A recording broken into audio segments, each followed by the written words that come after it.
In the last lesson, we looked at the while loop, which is one way of performing repetition in Ruby. In this lesson, we're going to look at a similar loop called the until loop. So let's go ahead and open up a Ruby program so we can take a look first at the general form. Here's the general form of the until loop.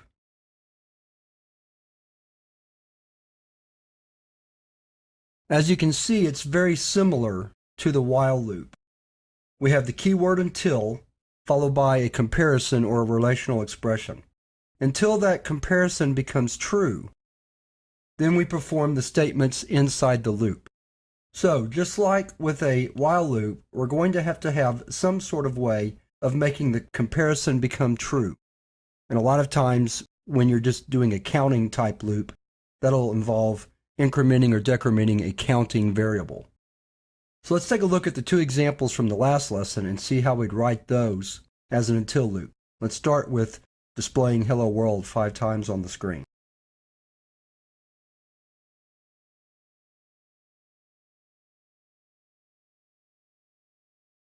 Here we initialize count to 1, and now we say until count is greater than 5. So until that becomes true, we're going to write Hello World to the screen, and we're going to increment count by 1. So let's take a look at how that program works.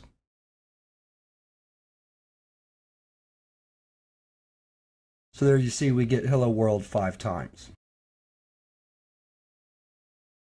Let's comment out this program and write another small one to demonstrate the until loop. We'll do the summing the first 10 integer problem again. So we start off by initializing a sum, initializing a variable to store the numbers, and then our loop.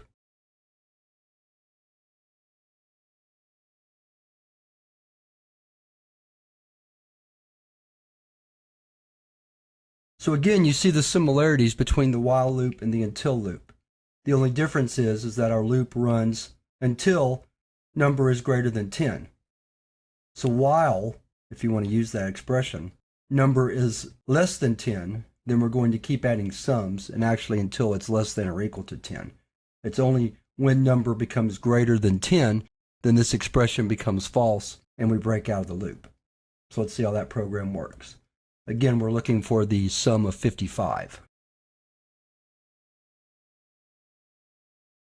And we forgot to put S at the end, so let's add that real quick. Try it again. And there's our 55. So in review, the until loop has a comparison, and our loop executes until that comparison becomes true. And at that point, then the loop stops. So in the first example, until count became greater than 5, we would write Hello World to the screen, or the program would. In the second example, we kept adding a number till sum until the value of number became greater than 10. So the until loop and the while loop are very, very similar, and they just use a little bit of different logic in the comparisons.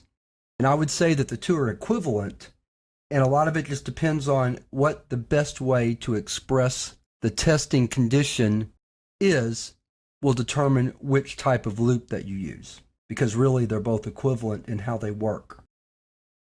So there's not like you use until loops when you're trying to do blah, or you use while loops to do yay. A lot of it just depends on the logic and how you initially, a lot of times, think of the problem. So now we'll wrap up this lesson on until loops, and we'll move on to the next lesson where we look at a different type of loop, something called an iterator-based loop.